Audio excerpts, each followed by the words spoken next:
사실은 우리가 총회를 위해서 기도하고 또 우리가 총회를 위해 헌금을 하는 주일입니다. 내일부터 한 주간 금요일까지 총회가 있습니다. 대전 새로남교회에서 이번에는 오정호 목사님이 이 총회장으로 취임하고 또 1년 회기를 시작하는데, 여러분 총회가 정말 이 만여교회 지교회를 잘 섬길 수 있도록 성총회가 될 수 있도록 한국교회를 잘 섬기고 건강한 총회가 되어서 정말 이 시대 속에 또 교회 삶을 감당할 수 있도록 기도해 주시면 감사하겠습니다.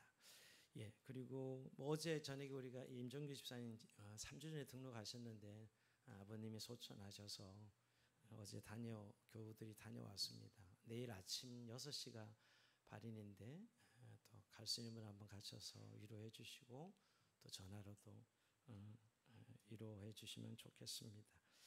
경찰병원이고요. 내일 아침 발인해서 장지는 안동으로 내려가는 것 같습니다. 위에서 그 가족을 위해서 기도해 주시면 감사하겠습니다.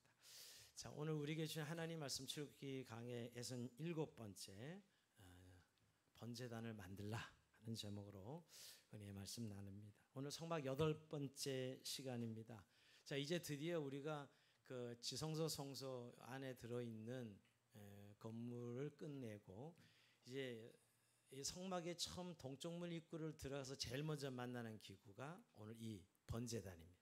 그러니까 성막의 입구를 통해서 들어갔을 때 제일 먼저 만나는 이 기구지요. 우리가 그냥 번제단, 놋제단인데요.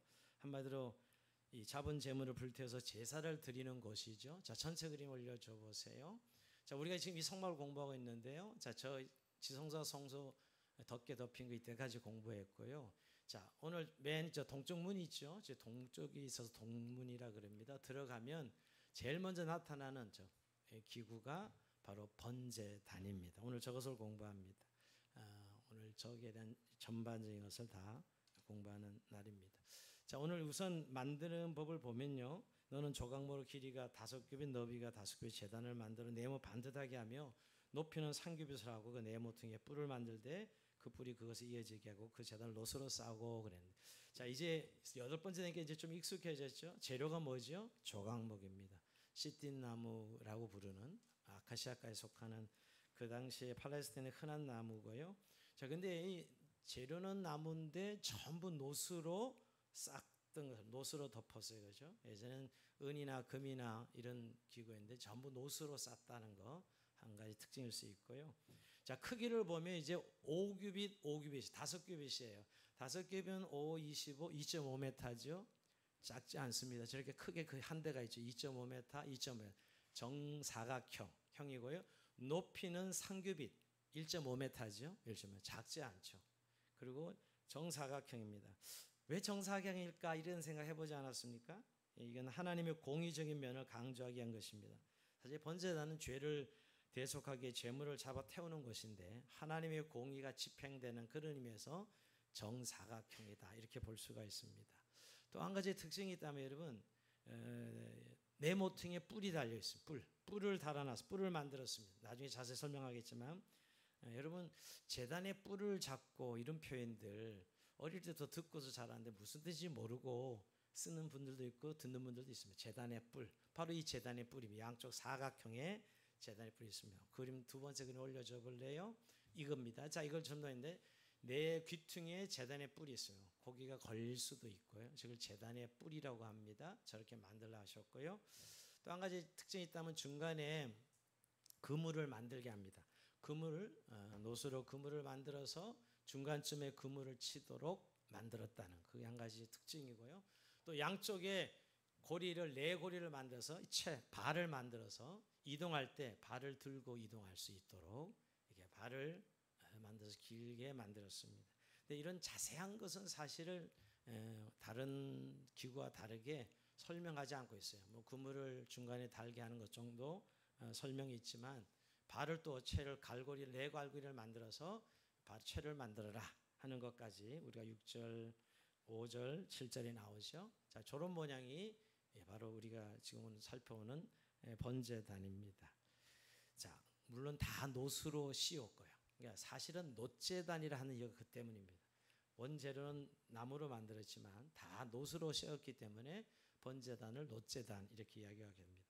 자, 그 다음에 여러분 3절에 보면 뭐가 나오죠? 부속 기구들이 나옵니다. 자, 3절 올려줘 봐요. 죄를 담는 통과 부삭과 대야와 고기의 갈고리와 불 옮기는 그릇을 만들되 제단의 그릇을 다 노소로 만들지며.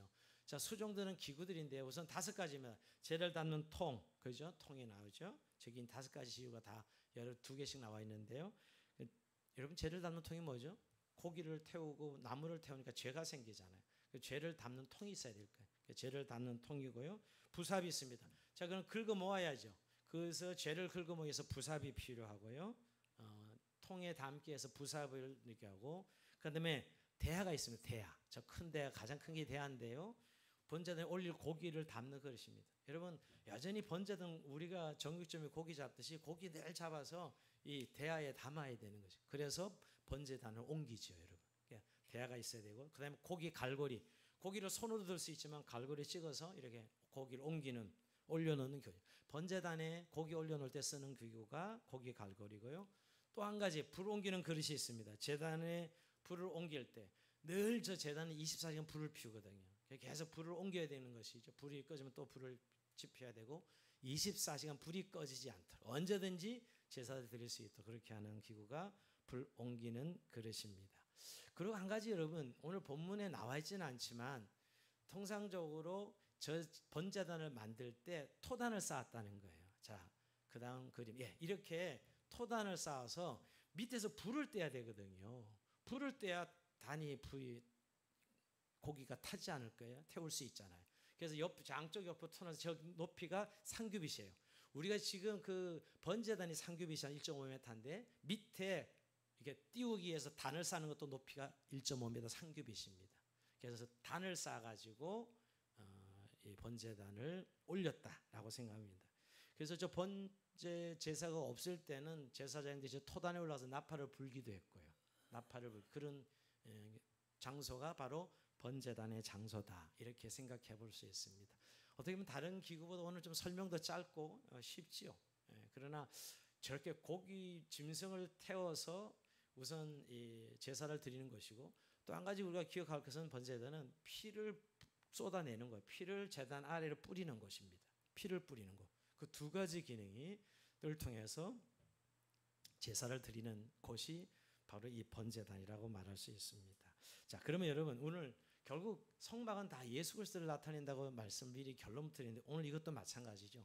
여러분, 이거야말로 번제단이야말로 예수 그리스도의 죽음, 예수님의 자신의 몸을 단번에 드려 제사 드리는 속죄 제사의 전형적인 실체죠. 모형이죠. 모형과 예수님 십자가의 희생과 죽음, 그다음에 번제단, 이게 바로 모형이고 번제단이 예수님의 실체죠. 십자가의 죽음. 결국 오늘 십자가의 사건을 이 번제단을 통해서 배우게 되는 거예요. 요새 저는 히브리서를 아침마다 살펴보면서 요새 출애굽기를 묵상하니까 거의 짝입니다. 짝. 완전히 짝을 이룬 거예요. 우리가 히브리서가 이 구약을 통해서 복음을 설명하는 것이잖아요. 우리가 출애굽기를 공부하자면 실제는 구약을 공부하는 것이 아니라 이 구약을 통해서 예수 그리스도를 나타내는, 즉 실체로 공부하고 있다고요. 모형을 이야기하고 있지만 실제 해석에서 실체로 공부하고 있잖아요. 그런 의미에서 오늘 결국 번제단은 제물에 대해 준 예수 그리스도를 상징하고 그의 십자가의 죽음을 상징하는 것이 번제단입니다. 모든 제사가 번제단에서 짐승을 잡아서 속죄가 되었듯이 오늘 예수 그리스도에서 단번에 자신의 몸을 제물로 드려서 제사를 완성하신 것, 그게 십자가죠. 결국 번제단과 십자가는 같은 장소다, 이렇게 생각해 볼 수 있습니다. 자, 레위기 1장 7절 이하에 보면 여러분, 제사장 아론의 자손은 제단에 불을 붙이고 불 위에 나무를 벌려놓고 아론의 자손 제사장은 그 뜬각과 머리와 기름을 제단 위에 불 위에 있는 나무에 버려놓을 것이며, 자, 나무 위에 제물이 있고 나무에 붙은 불을 통해 제물이 태워짐으로 제사가 이루어집니다. 자, 제사는 결국 이 양과 염소 양을 태우는 것이죠. 자, 근데 그 태우는 이유가 뭐예요? 왜 애꿎은 짐승들이 태워지고 죽어야 됩니까? 바로 죄 때문에, 인간의 죄 때문에 결국 죄 지은 사람이 양을 데리고 와서 결국 양에게 그 죄를 전가하고 양을 잡죠. 그럼 피를 해서 죽이고 그다음에 그 고기를 기름을 태우고 그 피는 제단에 쏟는 것이었어요. 어떻게 보면 사람이 마땅히 죄값을 받아야 되는데 그 죄값을 짐승에 전가시켜서 짐승을 죽이듯, 그래서 제사를 드리는 것이 바로 번제단입니다. 자, 근데 여러분, 결국 구약의 제사는 임시적이었어요. 이걸로 완전한 제사, 완전한 속죄가 되는 것이 아니었다고요. 그러니까 죄를 지으면 또 제물을 가져와야 되고 또 지르면 제물을 가져와야 되는 그런 반복적이고 임시적인 그런 제사였어요.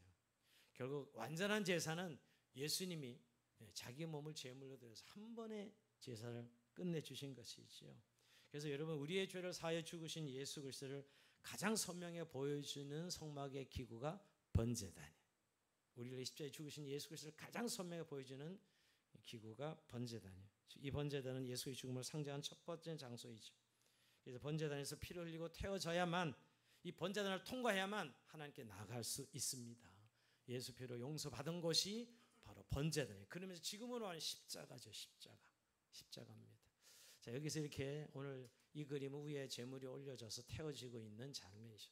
태우고 나면 밑으로 죄가 내려가게 되어 있습니다. 자, 근데 여러분, 오늘 이제 총체적으로는 예수 그리스도의 희생당하신 죽음을 나타내는, 즉 속죄 제사를 나타내는 것이 번제단인데요.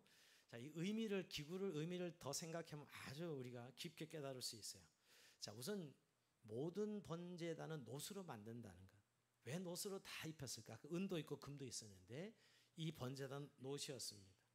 자, 여러분, 성경에서 노수는 심판을 의미한다고 지난주에 말씀드렸어요.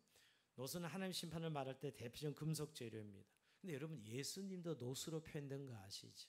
요한계시록 1장 15절에 보면 그의 발은 풀무풀에 달려난 빛난 주석 같고 그의 음성은 많은 물소리와 같으면, 이 빛난 주석 같고가 다른 성경의 번역은 이 녹과 같고 이렇게 표현되어 있습니다. 노수로 성경은 번역하고 있어요. 또 이 에스겔 1장 7절에도 그들의 다리는 고든 다리요 그들의 발바닥은 송아지 발바닥 같고 강냉 구리같이 빛남. 이 강냉 구리같이 빛난다, 이것도 다른 성경 번역을 보면 강택나는 노스의 색깔처럼 번뜩이더라, 이렇게 표현하고 있습니다. 새 번역도 강난 노시라고, 강냉 녹이라고 번역하고 있어요.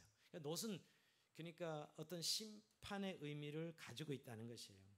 그리고 너무 재밌는 건 여러분, 이사야서 48장 4절에 보면 이 사람의 이마를 노스로 표현하고 있어요. 노스는 내 이마는 노시라, 이렇게 말 안 듣고 정말 심판받아야 될 인생을 사는 사람의 이마를 노시라, 이렇게 표현하고 있어요. 내 이마는 노시라, 이렇게 표현하고 있습니다.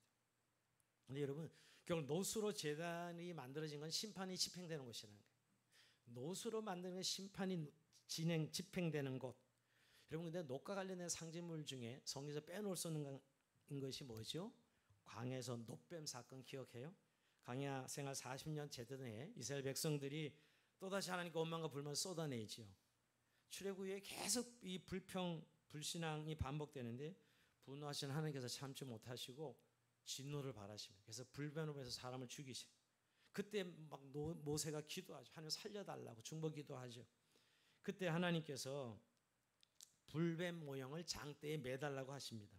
그 쳐다보는 자는 살 것이다, 이래죠. 이 민수기 21장 8절 이하인데요. 여호와께서 모세에게 이르시되 불뱀을 만들어 장대에 매달아라. 물린 자마다 그것을 보면 살리라. 모세가 노뱀을 만들어 장대에 다니 뱀에게 물린 자가 노뱀을 쳐다본 적 살리라. 자, 근데 노수로 뱀을 만들어 답니다. 노수로 노뱀을 쳐다본 적 살더라. 결국 그 사는 이유가 노뱀의 심판이 이루어져서 그걸 믿음으로 쳐다본 적 살죠. 근데 이 노뱀 사건을 예수님이 십자가 사건으로 설명합니다. 어디죠? 요한복음 3장 14절 볼까요? 자, 올려주세요. 자, 모세가 강에서 뱀을 든 것 같이 인자도 들려야 하리니 이는 그는 믿는 자마다 영생을 얻게 하려 하심이라. 그러니까 모세가 노뱀을 들어서 그걸 쳐다보면 살았듯이 나도 예수님 십자가에서 모든 심판이 다 거기 씌워졌잖아요. 하나님의 공의의 모든 우리의 죄 때문에 예수님의 몸에 모든 심판이 집행되었거든요. 그 노뱀을 바라보는 자마다 구원 얻은 것처럼 나도 들려야 하리라. 그래야 그걸 바라본 자 영생을 얻게 하려 하심이라 말씀한 것 같은 것이죠. 결국 장대에 매달린 노뱀처럼 예수님은 강에 들려줘서 우리의 죄로 인하여 십자가에 죽으신 제물로 묘사되고 있는 것입니다.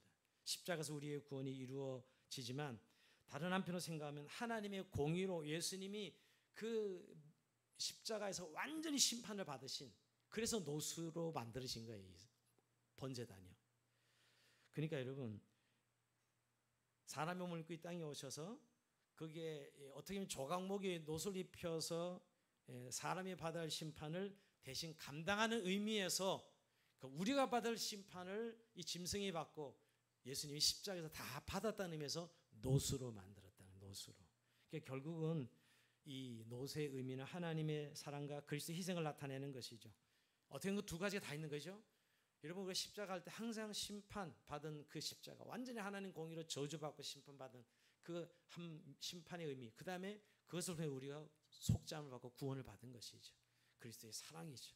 하나님 심판이 이루어지고 우리가 그로 인하여 구원받는 것입니다.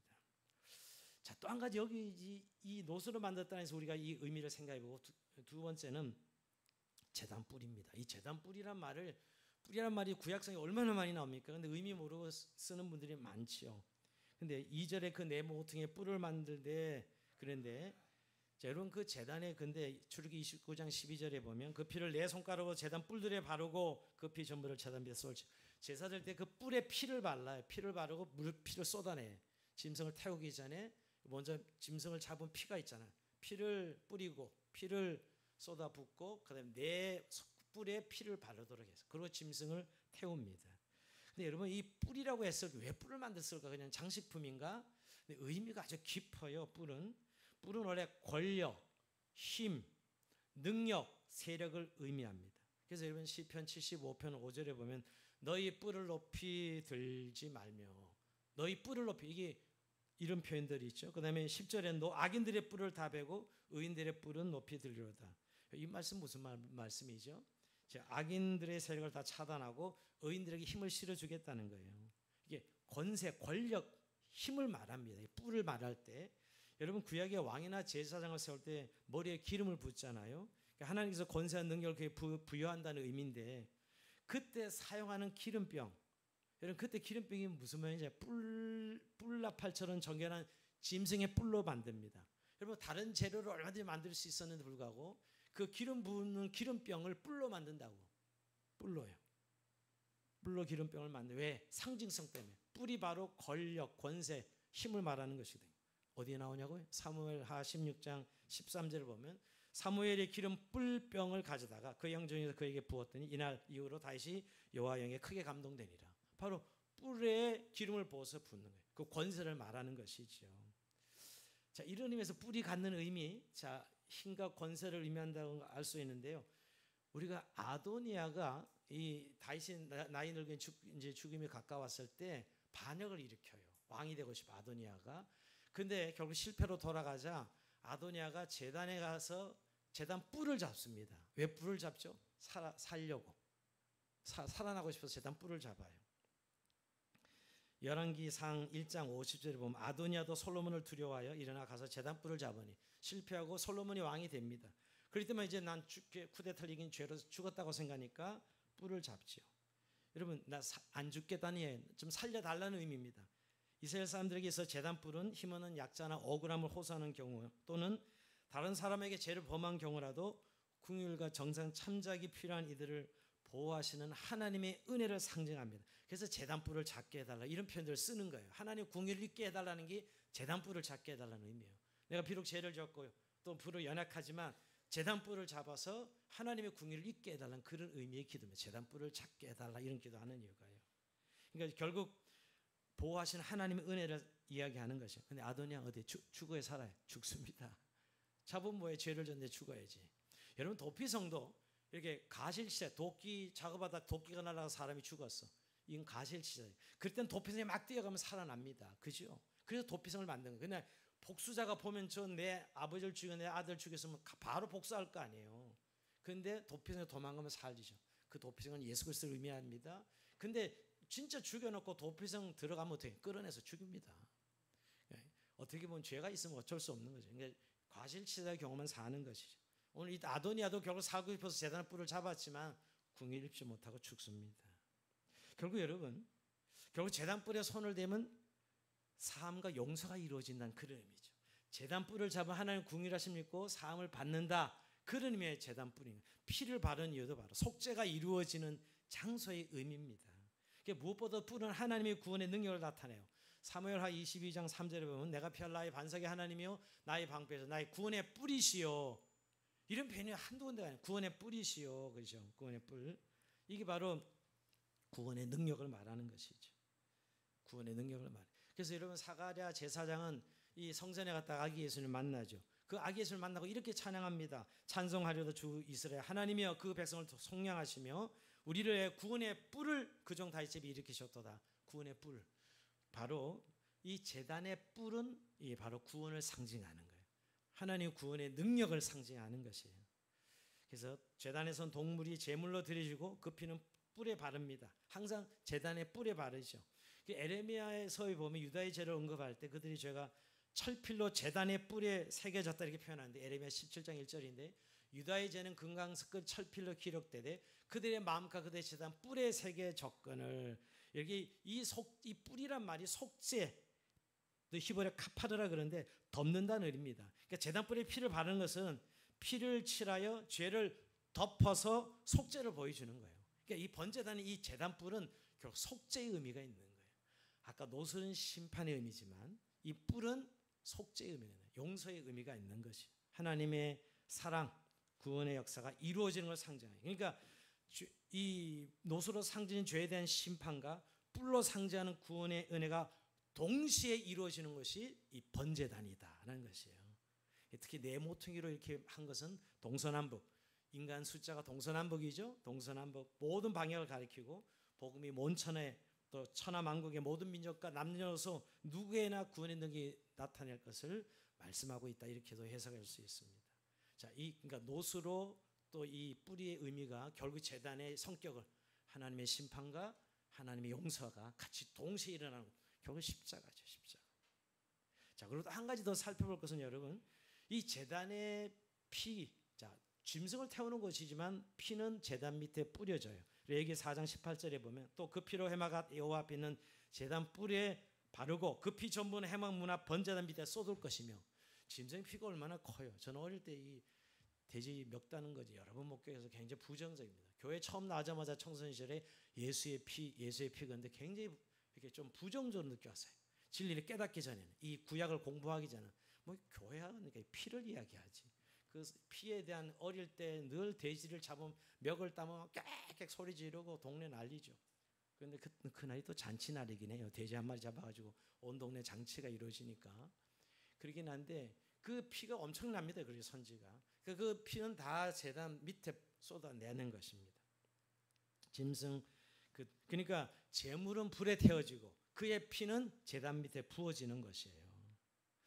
여러분 이 의미가 참 우리의 속죄가 어떻게 이루어지는 것에 대한 굉장히 중요한 의미. 짐승의 고기는 태워지고 피는 제단에 뿌려지는 것인데 여러분 예수님의 십자가의 죽음을 한번 생각해 보면 예수님 십자가 달리실 때 다리뼈가 상하지 않았다. 이거 굉장히 강조하죠.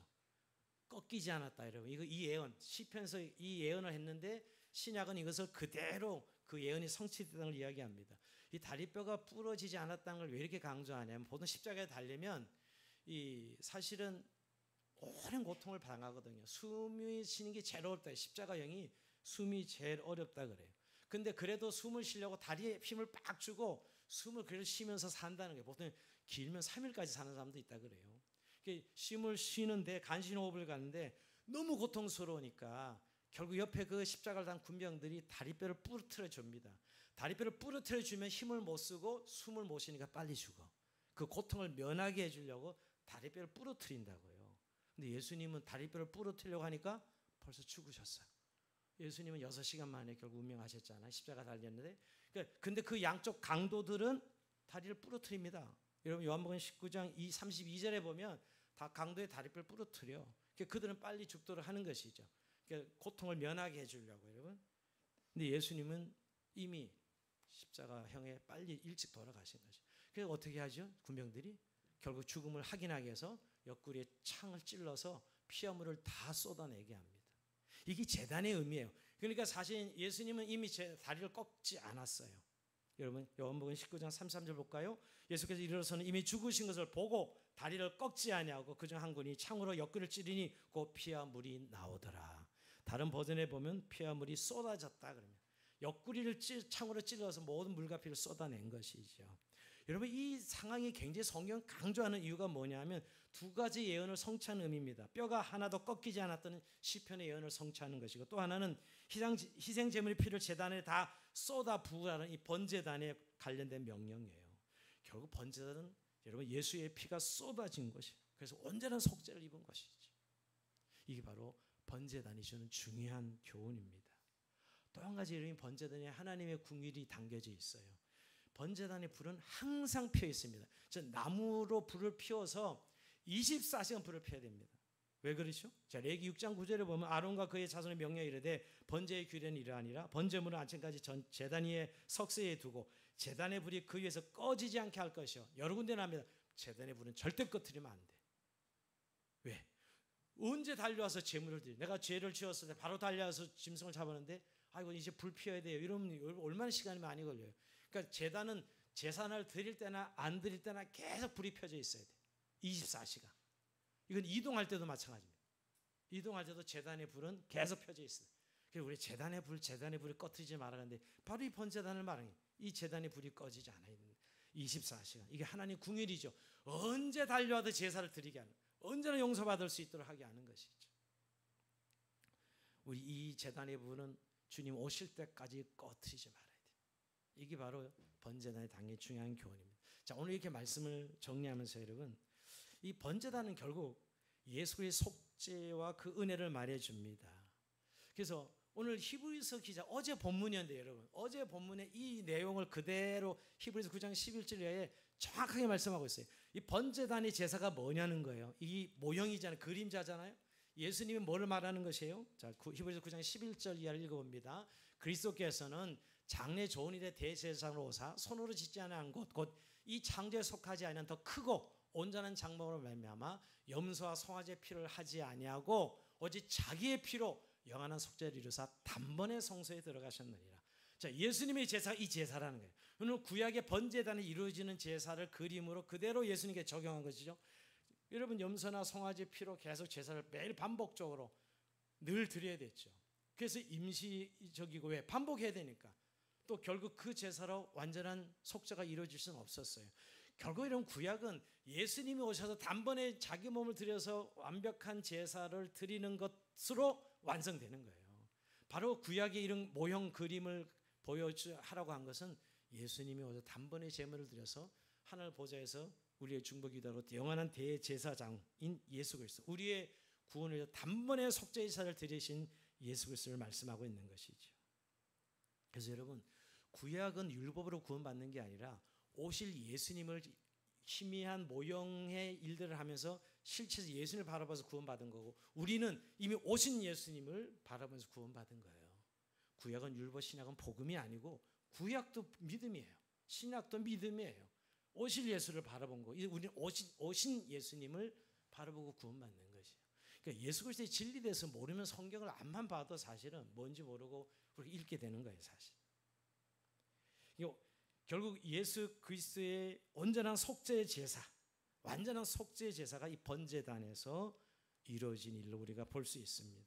여러분, 근데 결국 우리의 죄가 이렇게 예수님이 자신의 몸을 죄 없는 육체를 단번에 드림으로 우리의 구원을 이루셨는데, 우리는 그 구원의 의미를 정말 깨닫고 그 속죄의 제사의 의미를 알고 믿고 있는가 하는 것이에요.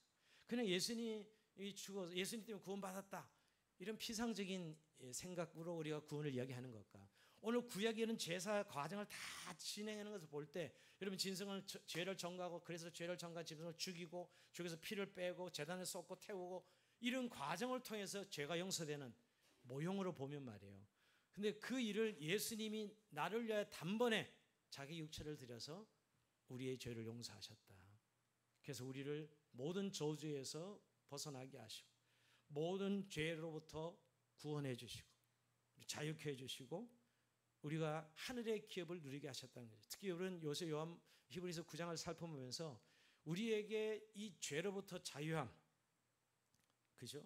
우리의 묶여있는 삶이 죄로 묶여있는 거예요. 우리 육신의 옛사람이 죽고 우리 안에 그리스도와 함께 살아난 이 새로운 삶에 대해서 이야기할 때 하늘의 기업을 자꾸 반복하게 이야기합니다. 하늘의 기업 뭐죠? 하나님의 나라를 우리에게 주셨다는 거예요.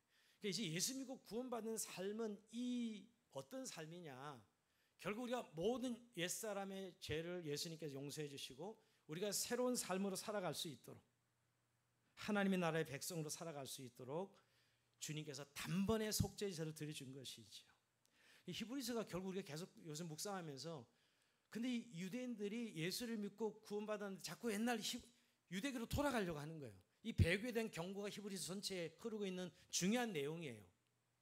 여러분, 이들이 왜 예수를 믿고도 다시 이 유대교로 돌아가려고 했을까요? 더 리얼하고 더 느낌이 더 강해. 이런 짐승을 잡고 절기를 지키고 이런 것들이 훨씬 더 그들에게는 느낌이 오죠. 오히려 예수님은 단번에 제사를 드려서 완성된 이 제사를 자꾸 잊어버리는 거예요. 즉 과거로 다시 돌아가는 것입니다. 왜 돌아가는 거예요? 사실은 그들이 해오던 대로 살고 싶고 자기의 간섭대로, 그 눈에 보니 현실대로, 그냥 자신들이 생각한 기준대로 살아가는 삶이기에 오히려 그 율법에 더 묶여있는 것이 그들은 편했던 것이지요. 근데 예수 그리스도는 더 이상 너희가 이제 이 육신에 속한 삶이 아니고 하늘의 원리로 살아가는 하늘의 백성으로서 살아갈 수 있도록 완벽한 제사를 드려줬다. 더 이상 죄책감이나 옛사람의 더 저주와 어둠에 묶여있지 않도록 우리를 구원해 주셨다는 의미에서 단번에 제사를 드려주는 것이죠. 근데 이 정말 주님의 이 속죄의 은혜를 우리가 누리고 있냐는 거예요. 혹시 우리는 너무 간념 아니에요? 내 죄가 용서받았다, 난 천국 갈 수 있다, 이런 의미와 내 삶의 실존이 말입니다. 내 삶의 실존, 옛날 육으로 사는 그 죄책에 어쩔 수 묶여서 살아가는 그런 삶에는 더 이상 예수가 단번에 제사를 드리면 이걸 끊어주시고 더 이상 거기에 죄책에 대한 이유가 없어요. 죄에 대한 형벌을 내가 받을 이유가 없어요. 주님이 우리를 위해 십자가에 죽으신 그 단번인 제사 때문에, 그것도 죄 없으신 하나님의 아들이 말이에요. 그래서 그런 확신과 구원의 은혜를 우리가 누리고 있느냐는 것이에요. 근데 사실 우리의 삶을 보면 그러지 못하고 이 우선 구원의 감격이 별로 없어요. 정말 예수님이 나를 위해 십자가에 죽으신 이 속죄의 제사가 얼마나 가치 있는 일인가에 대한 인식이 없어서 그냥 뭐 찬송가로 기쁘게 막 바수에 찬양할 때 속죄함 속죄함, 뭐 죄에서 자유롭게 하면 찬송을 하지만 내 실존이 과연 그런 은혜를 누리고 있는가? 여전히 죄책에 시달리고 있지 않아요? 여전히 이 세상의 원리에 묶여서 공관자로다, 이 몸을 어디서, 이 사망이면 나를 어떻게 구원하래, 그러고 살아가고 있지는 않냐고요. 그렇다면 아직도 사실 우리는 속죄 제사 전이에요. 이 유대인들이 다시 유대교로 돌아간 거죠. 예수 믿지만 여전히 이 현실의 삶에 묶여 있는 것이. 여러분, 오늘 우리가 살아가는 삶의 가장 그 중요한 원리는 이 세상이 요구하는 대로, 여러분, 세상에서 말하는 행복과 세상이 말하는 이 원리대로 살아가는 것, 그건 여러분 두려워하는 삶입니다. 그래서 성공해야 되고 편리하게 살아야 되고 가져야 되고 우리의 욕망을 극대해야 행복하다 하는 이 세상의 원리대로 살아가는 거 아니에요. 우리 욕망을 극대화하는, 그게 바로 세상에서 말하는 행복이에요. 근데 그걸 가지기엔 너무 많은 두려움에 사로잡혀서, 돈을 벌는 두려움, 여러분 우리가 경쟁해야 되는 두려움, 남 앞에 가서 어떤 뭘 해야 되는 두려움, 이 두려움에 사로잡히고 살아가는 거예요. 근데 오늘 주님이 우리를 위해 속죄 제사는 그들 모든 두려움에서 자유하도록 우리를 위해 피를 흘려주신 것이, 완벽한 제사를 드려주신 것이라고요. 정말 오늘 우리는 예수님의 온전한 속죄 제사를 이 번제를 통해서 깨달으면서 나는 그런 구원의 은혜를 누리고 있는가? 그리고 더 나아가서 여러분, 그런 구원의 은혜를 누리는 자는 이제 예수님처럼 살아가야 된다는 사실을 이야기합니다. 히브리서가 9장 10장에 여러분, 9장 10장에 막 예수의 피, 이 보혈의 능력으로 우리의 구원받은 것을 이야기 안 하고 11장은 믿음을 이야기합니다. 그래서 믿음으로 살아야 되고 12장 징계를 이야기하고 13장 이제 삶으로 드린 제사를 이야기하면서 마무리해요. 히브리들에게 굉장히 중요한 의미입니다. 그러니까 우리가 예수님이 드렸던 제사가 뭐냐 하는 것을 이야기하면서, 예수님은 우리에게 속죄 제사를 드렸습니다. 근데 우리는 더 이상 속죄 제사는 없어요. 이 세상에 다시 옛날로 돌아가서 뭐 짐승을 잡고 이럴 필요가 전혀 없습니다. 그러나 우리가 삶으로 드린 제사가 있다는 사실을 분명히 말씀하고 있죠. 자, 히브리서 13장 11절 한번 봅니다. 여러분, 자, 여기에 보면 이는 죄를 위한 짐승의 피는 대제사장에 가지고 성소에 들어가고 그 육체는 영문 밖에서 불사름이라. 그러므로 예수도 자기 피로 백성을 거룩하게 하려고 성문 밖에서 고난을 받으셨으니라. 자, 이거 무슨 의미냐면 예수님이 십자가에 죽어 피를 흘리고 죽으셨지만, 여러분 영문 밖에서 예수님이 고난을 받으셨다. 여러분 물론 예수님 죽은 데 골고다 언덕이었죠. 영문 밖에서 죽으셨다는 의미, 즉 예수님의 삶이 고난이었다는 거예요. 고난. 예수님의 삶.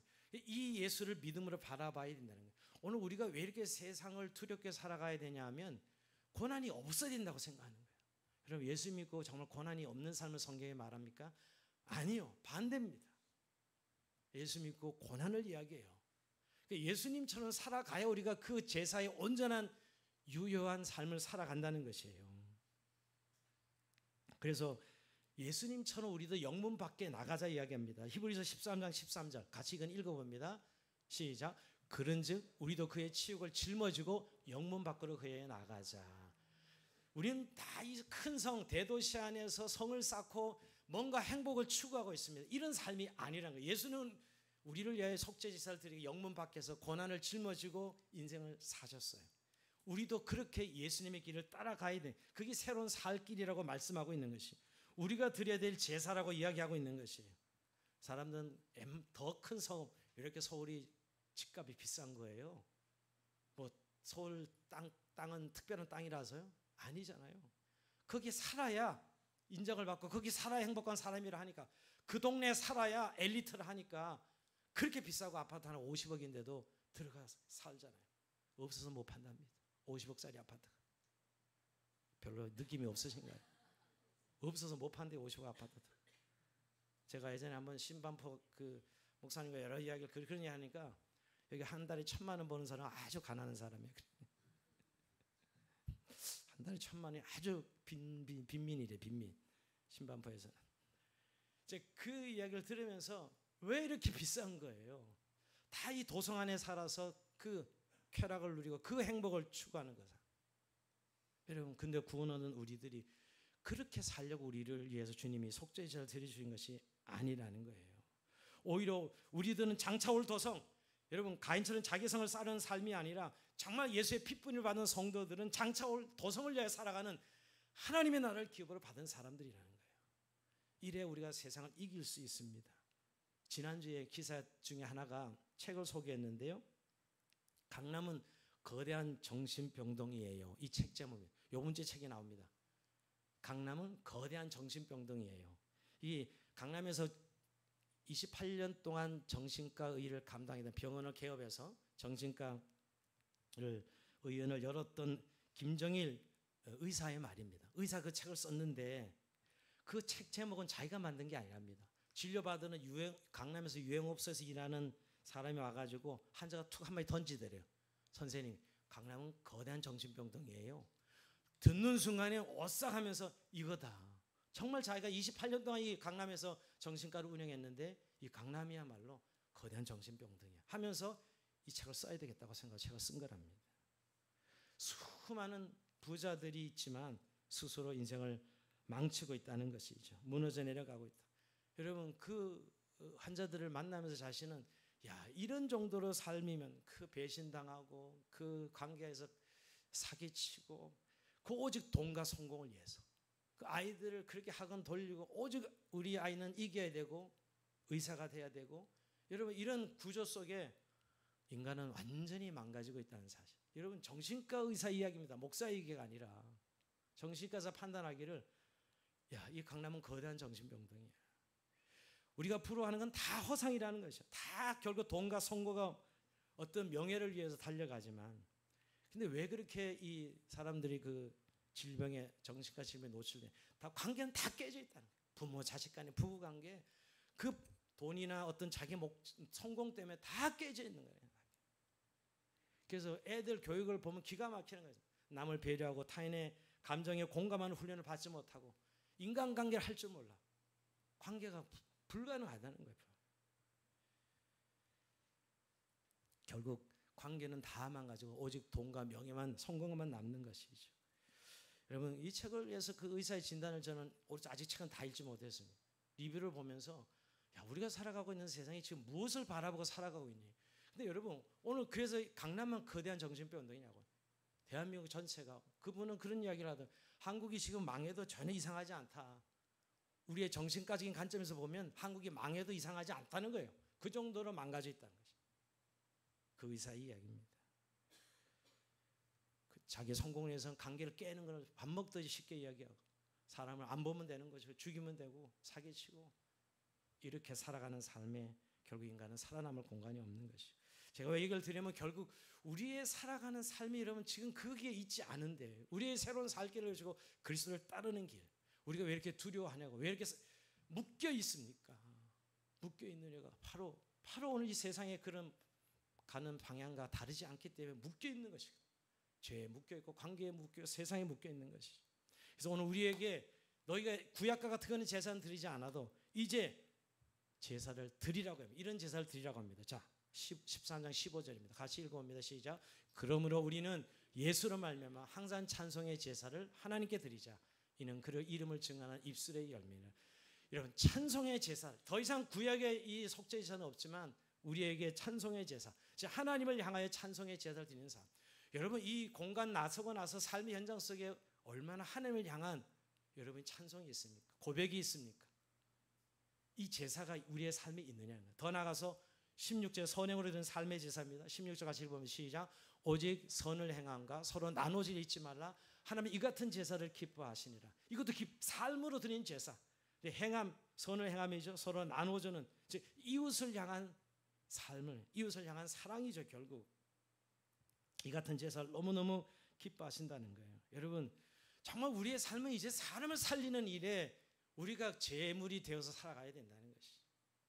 제가 지난 PBS 중에 한 이 뱀 선교사님의 고백이 너무 임팩트 있게 돌았어요. 저는 장사를 이렇게 치열하게 하지만 사람을 살리기 위해서 합니다. 내 장사의 목적은 비즈니스 목적은 사람을 살리는 것입니다. 맞습니다. 우리가 그리스도인이라면 정말 하나님의 은혜를 받은 사람이 무엇을 하든지 결국 사람을 살리는 제사를 드리는 거예요. 이웃을 사랑하는 것이죠. 근데 여러분 관계를 쉽게 깨고 관계를 무시하고 타인의 아픔에 전혀 공감하지 못하고 이렇게 살아가는 것이 바로 지옥이에요. 지옥. 딸이 지옥에 있는 게 아닙니다. 주님은 오늘 우리에게 그렇게 속죄 제사를 드려주시고 우리에게 요구하시는 삶은 바로 이 삶으로 드리는 나눔의 삶이죠. 여러분 그래서 내 중심은 아직도 그리스도인으로서 내 중심만 몰라도 아직도 그리스도를 모르는 거예요. 우리의 모든 삶의 우선 타인 중심으로 너를 통해서 나를 봐야지 여러분. 맨날 나를 통해서 너만 보니까 해결이 안 되는 것이죠. 그래서 결국 여러분 내 자신과 내 욕심의 욕망을 지켜 살아가는 삶은 예수의 속죄와는 아무 관련이 없는 것이에요. 오늘 주님이 그 욕망의 삶을 모든 예수의 피로 덮어주시고 그래서 우리를 위해 속죄제를 드려주셨는데 우리 아직도 거기서 머물러 있다면 우리의 삶은 여전히 이 주님이 요구하는 제사를 드리지 못합니다. 여러분 로마서 이것을 한마디로 뭐라 그러죠? 영적 제사를. 로마서 12장 1절 그러면 형제들아 내가 하나님의 모든 자비하신 너를 권하노니 너희 몸을 하나님 기뻐하시는 거룩한 산제사 산제물로 드려 너희 드릴 영적 예배니라. 그 영적 예배의 포인트는 너는 이 세대를 본받지 말고 오직 마음을 새롭게 하고 변화를 받아 하나님이 선하시고 기뻐하시고 온전하신 뜻이 무엇인지 분별하는 그런 삶 말입니다. 이게 바로 오늘 주님이 우리에게 속죄제를 드리신 이유입니다. 이제 우리도 주님처럼 속죄제를 다릴 필요는 없지만 찬미의 제사, 삶의 제사를 드리는 삶 그래야만 우리 번제단이 주님의 속죄가 우리에게 유효하게 일어나는 삶이지요. 오늘 이 새로운 살 길이라고 성경 말하고 있고 우리가 하나님 나라의 백성으로 우리가 새로운 길을 부여받은 새로운 신분으로 살아가는 삶이라는 것을 말씀하고 있습니다. 종교로 더 이상 이 속죄 제사를 자꾸 들이대지 마시고 오직 주님이 오늘도 속죄의 피로 우리를 구속하신 그 능력을 오늘 삶의 현장 속에 제사로 올려드리는 저 여러분 삶의 주의 이름으로 축원드립니다. 자 우리 찬송하면서 주님 앞에 기도 시간 나갑니다. 오늘 좀 힘있게 찬송 부르면서